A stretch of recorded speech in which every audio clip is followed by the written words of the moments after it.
അയ്യപ്പൻകോവിൽ തൂക്കുപാലത്തിന് സമീപം കട്ടപ്പന ബ്ലോക്ക് പഞ്ചായത്ത് 30 ലക്ഷം രൂപ ചിലവഴിച്ച് നിർമ്മിച്ച ശൌചാലയം തുറക്കാൻ ഇനിയും നടപടിയായില്ല. ഡാം സേഫ്റ്റി അതോറിറ്റിയുടെ എതിർപ്പാണ് ശൌചാലയം തുറക്കുന്നതിന് തടസ്സമാകുന്നത്. KSEBയുടെ ജണ്ടയ്ക്ക് പുറത്ത് സ്വകാര്യ വ്യക്തി നൽകിയ ഭൂമിയിലാണ് ശൌചാലയം നിർമ്മിച്ചിരിക്കുന്നത്. ശൌചാലയം നിർമ്മിക്കാൻ അനുമതി നൽകിയ കളക്ടർ അധ്യക്ഷയായ ഡാം സേഫ്റ്റി അതോറിറ്റി തന്നെയാണ് തടസ്സം സൃഷ്ടിച്ചിരിക്കുന്നത്.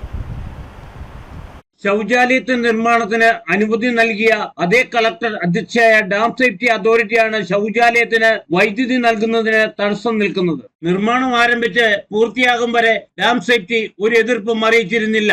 2023-24 കട്ടപ്പന ബ്ലോക്ക് പഞ്ചായത്ത് 30 ലക്ഷം രൂപ അനുവദിച്ചിരുന്നു. കളക്ടർ, ഭൂപതിവ് തഹസിൽദാർ, ഡാം സേഫ്റ്റി വിഭാഗ ഉദ്യോഗസ്ഥർ എന്നിവരുടെ സംയുക്ത പരിശോധനയ്ക്ക് ശേഷമാണ് ശൌചാലയം പണിയാൻ മുൻ ജില്ലാ കളക്ടർ അനുമതി നൽകിയത്. എന്നാൽ ശൌചാലയത്തിന്റെ നിർമ്മാണം പൂർത്തിയായതോടെ എന്തിനാണ് ഡാം സേഫ്റ്റി അതോറിറ്റി എതിർക്കുന്നതിന്റെ കാരണം വ്യക്തമല്ല. ശൌചാലയത്തിന് വൈദ്യുതി നൽകരുതെന്ന് കാണിച്ച KSEBക്ക് കത്ത് നൽകിയാണ് ഡാം സേഫ്റ്റി തടസ്സം നിൽക്കുന്നത്. വൈദ്യുതിക്ക് അപേക്ഷ നൽകിയപ്പോഴാണ് ഈ വിവരം ബ്ലോക്ക് പഞ്ചായത്ത് അറിഞ്ഞത്. ഇതിനെതിരെ തദ്ദേശ സ്വയംഭരണ വകുപ്പ്, മന്ത്രി, കളക്ടർ എന്നിവരുടെ നേതൃത്വത്തിൽ നടന്ന ജില്ലാ താലൂക്ക് അദാലത്ത് എന്നിവിടങ്ങളിൽ പരാതി നൽകിയെങ്കിലും ഇനിയും പരിഹാരം ഉണ്ടായിട്ടില്ല.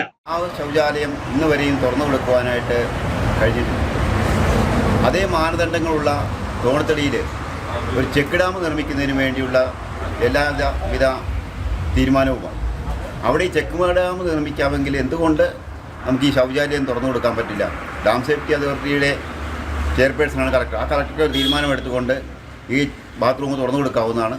വൈദ്യുതിയില്ലാതെ ശൌചാലയത്തിന്റെ പ്രവർത്തനം തുടങ്ങാൻ കഴിയില്ല. KSEBയുടെ ജണ്ടയ്ക്ക് പുറത്ത് സ്വകാര്യ വ്യക്തി നൽകിയുടെ ഭൂമിയുടെ രേഖയും ഇതിന്റെ അടിസ്ഥാനത്തിൽ കളക്ടർ, ജില്ലാ വികസന സമിതി ചെയർമാൻ എന്നിവരുടെ നേതൃത്വത്തിൽ സംയുക്ത പരിശോധന നടത്തി കളക്ടർ നൽകിയ അനുമതിയും കൈവശമുണ്ട്. എന്നാൽ ചിലവഴിച്ച 30 ലക്ഷം രൂപയും വിനോദസഞ്ചാരികളുടെ പ്രാഥമിക കൃത്യ നിർവഹണവും ഡാം സേഫ്റ്റിയുടെ എതിർപ്പ് മൂലം വെള്ളത്തിലാകുന്ന സ്ഥിതിയാണ്. ഇടുക്കി ജലാശയത്തിന് കുറുകെ അയ്യപ്പൻകോവിൽ തൂക്കുപാലത്തെ കയറാനും ജലാശയത്തിന്റെ വിദൂര ദൃശ്യം കാണാനും നൂറുകണക്കിന് സഞ്ചാരികളാണ് ദിനംപ്രതി ഇവിടെ എത്തുന്നത്. ഇവരെല്ലാം പ്രാഥമിക കൃത്യ നിർവഹണത്തിന് മാർഗമില്ലാതെ ബുദ്ധിമുട്ടുകയാണ്. മുഖ്യമന്ത്രി, ജലവിഭവ വകുപ്പ് മന്ത്രി, വൈദ്യുതി വകുപ്പ് മന്ത്രി എന്നിവരുടെ ശ്രദ്ധയിലെത്തിച്ച് പ്രശ്നത്തിന് പരിഹാരം കാണാൻ ശ്രമിക്കുകയാണെന്ന് block panchayat president VP John അറിയിച്ചു. Idukki vision news, Ayyappancoil.